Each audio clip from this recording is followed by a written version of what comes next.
18টি বারের আনুমানিক বাজার মূল্য 2,93,78,213 টাকা।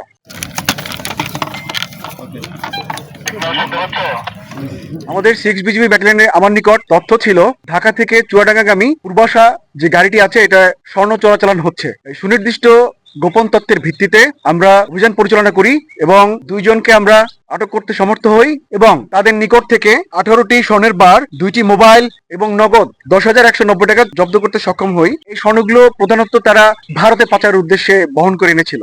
জব্দকৃত স্বর্ণের প্রাথমিক ওজন 2.411 কেজি এবং যার আনুমানিক বাজার মূল্য 2,93,78,213 টাকা। বিজিবি সীমান্তের নিরাপত্তা আস্থার প্রতীক হিসেবে সর্বদা সীমান্তে নিয়োজিত থেকে একদিকে যেমন সীমান্তের নিরাপত্তা নিশ্চিত করছে এবং যাতে চোরাচালান প্রতিরোধ করা যায় সেই বিষয়ে বিজিবি সর্বদা সজাগ রয়েছে।